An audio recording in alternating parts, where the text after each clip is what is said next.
I'm standing up for today's topic because it's one of the topics that gets people pretty heated. So I was scrolling through the internet the other day and I found this article and it said, should I rent or should I buy? And the author of the article said, oh, you should definitely rent because you can save on the rent and then you'll invest the difference between what you would pay for a mortgage and what you would pay in rent. Well, this is an interesting point, but I don't agree with it. In theory, it sounds like a pretty good idea, but in this video, I'm going to go into 4 different reasons why you might not be getting the whole picture. So let's get started. Reason number 1, everyone always says, oh, I can save on my monthly housing payment because I can rent a place for $2,000, but it'll cost me $2,500 in mortgage expense. So I'll just rent instead and I'll invest the difference. Well, if you're like most people, you say that you're going to save that money or invest it, but you don't actually do it. Think about it. How many times have you said, oh, I'm going to really get on my budget next month, or next month I'm not going to buy as many super mocha wappa frappuccinos, but I'll really get on it next month, or I won't spend so much next week. How many of us actually follow that advice? We don't. We can't stick to a budget. It's frustrating. Now, at its heart, totally agree with the argument. Going back to my example, if I can rent a place for $2,000 a month, but I can buy a place for $2,500 a month, that's $500 of difference each month. That's going to add up to a lot of money over the course of the year. That $500 a month over the course of a year is going to be $6,000 that you can save over the course of the entire year. Now, that's almost as much as a maximum Roth IRA contribution, but I don't want to get too far into the nerdy financial side of things. So we'll just keep rolling on this. So the first reason why you should rethink if you should rent or buy is because you might not be able to actually invest and save the difference. So reason number 2 for why it might not be as good of an idea to rent instead of buy. So let's talk about what that rent or what that mortgage payment actually is. If you're renting your house or your apartment, wherever you decide to live, that rent is purely an expense that comes out of your paycheck or out of your bottom line every single month, no matter what. Unless, of course, you want to get kicked out of your house, but that's a whole different subject matter. Now, what about that mortgage payment? Well, that mortgage payment on a month-to-month basis does feel like an expense. And it is, right? Because you're paying that money out of pocket every month. But what is that expense going to? What it's really doing is it's paying down a liability that you have, right? It's paying down that mortgage. So what the net effect of that is that every single month when you make that mortgage payment, a little bit of it goes toward your mortgage principal, which then lowers the amount of total debt that you have, which means that your net worth goes up. We like to see it. If you're renting, on the other hand, that monthly expense does not pay down your liabilities. In fact, it actually pays down someone else's liability. So really what you're doing is you're helping someone else get rich and not yourself. I shouldn't say rich, helping someone else get wealthy. Reason number 3 for why it might not be the best idea to rent instead of buy. I'm going to give you a heads up, nerd alert, because we're going to talk about my favorite subject, taxes. When you're renting an apartment or a house, you do not own that asset. You are paying someone else to live in their asset, which is making them some money, hopefully, if they did it right. If you own your house, you, by definition, own the house, and so you own the asset. So you're really paying yourself. You're making an investment, not just an expense in your own assets, in your own net worth. So something that people don't take into account is, at least in the United States, the mortgage interest deduction. And here's how that works. Every month, you pay your mortgage payment, hopefully, which is comprised of 4 different parts: principal, interest, taxes, and insurance. Now, your taxes and insurance, those will probably go up year over year just because of rising costs, inflation, all that good stuff. But that principal and interest part of the payment, that's going to stay the same over the entire life of the loan. Now, at the beginning of the loan, you're going to be paying more of that portion toward the interest payment and less toward the principal. The lender's trying to get their money back so that if you default, at least they can make some of that money back and they don't go under too. So how much money in interest are you actually paying each year? Well, I actually looked back at my own tax return last year, and this is probably going to make your eyes water. So I bought a house in 2022. I ended up turning it into an Airbnb, but that house, I paid $350,000 for it, and my interest rate was 5.37%. I realize that's probably low depending on what the Federal Reserve has decided to do with interest rates, but again, that's a whole nother topic. So on that $350,000 mortgage, my monthly principal and interest payment, so we're not talking about taxes and insurance, but my monthly principal and interest payment comes out to $1,959. So let's call it $2,000 a month just for ease of math. So over the course of last year, how much do you think I paid making $2,000 a month mortgage payments? How much do you think I paid in interest? Yeah, $18,000. Like, oh, my heart. Keep in mind that $18,000, that's at a 5.3% interest rate. So if your interest rate is in the 6s or the 7s, or maybe you have an investment property, you're talking about even more than $18,000 a year, right? That's over $1,000 a month. That's a lot. So here's where the mortgage interest deduction comes into play. The mortgage interest deduction allows me to take the percent or the portion of my interest that I've paid over the course of the year, and I can deduct that from my taxable income. So let's say that I'm in a 20% tax bracket. So I can take $18,000 times 20%, which is my effective tax bracket, which comes out to be $3,600 a year. So that's $3,600 every single year. That $3,600, right? If you do the math, it's about $300 a month. And by about, I mean, it's actually $300 a month because math is math. So what does this mean?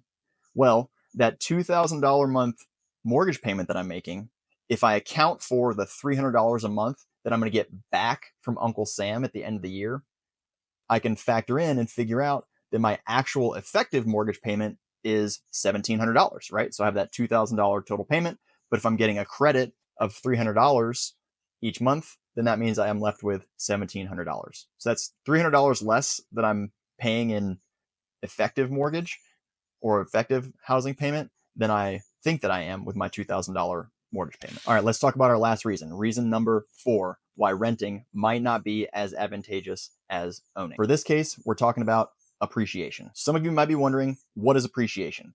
It's actually pretty simple. Appreciation is just the growth of the value of an asset over time. And when we talk about real estate, there's usually 2 types of appreciation that we mentioned. We talk about forced appreciation and natural appreciation. Forced appreciation is going to be a renovation or something that you do to the property that's going to force the value of the property up. So if I have a totally wrecked house, but I refinish it and it's super nice, it's going to be worth more than when I bought it because it's nicer. People are willing to pay more for that. The second type of appreciation is natural appreciation. All this means is over the course of time, the real estate market has a tendency to go up over time.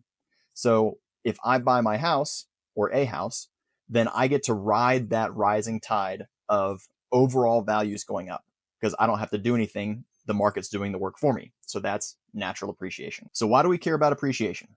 Well, if you look back over the past 100+ years, appreciation tracks with inflation rates over that 100-year period. Why do you care about that? Well, inflation historically has been about 2 to 3% year over year. And if you look at home values have gone up 2 to 3% year over year. Now, again, what's the importance of this? Well, who sets the inflation rate?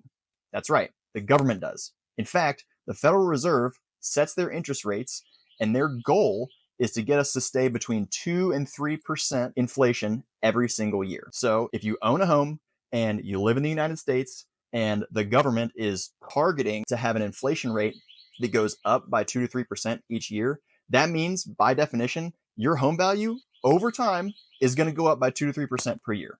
That's pretty awesome. To really drive this point home, we're going to do a little bit of math. Let's use that example that I used prior where I bought that $350,000 townhome a couple years ago. So year 0, I just bought the property. It's worth $350,000. Sweet.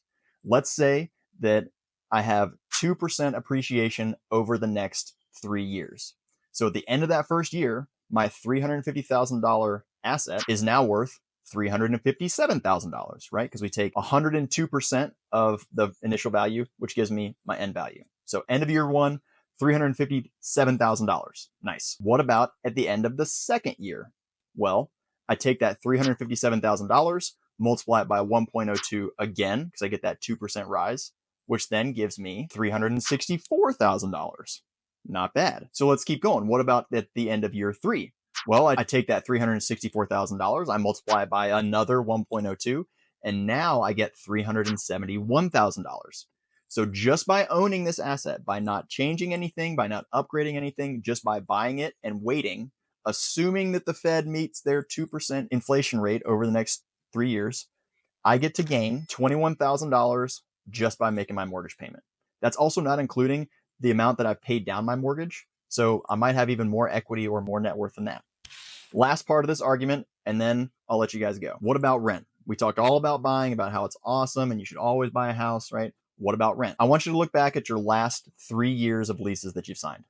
How many of those leases, if they were at the same place, had you pay the exact same amount every single year? Probably very, very few, right? Every single year, rents go up, cost of living goes up, right? So your landlord is going to raise your rent 2 to 5% each year. So if the cost of living is going to go up by 2 to 3% anyways, you might as well be on the right side of it and capitalize on that 2 to 3% gain. So instead of paying someone else 3% more each year, you get to ride that wave upwards and get to take advantage of that extra 3% appreciation each year. It's pretty nice. Now, I understand this is kind of a sensitive topic. I know this video is going to piss some people off because everyone is very opinionated about renting versus buying. There's a couple things people are going to say. The first one is they're going to say, well, Thomas, you're a real estate agent. You want me to buy. Well, actually, I don't want you to buy. I want what's best for you. So part of what we do is we go through a rental or a purchase calculation to make sure that you're getting the right fit for you. The second argument people are going to have is they're going to say, well, I like having the peace of mind. I don't want to have to worry about fixing my toilet or fixing my air conditioner if it goes out. I'm totally on board with that.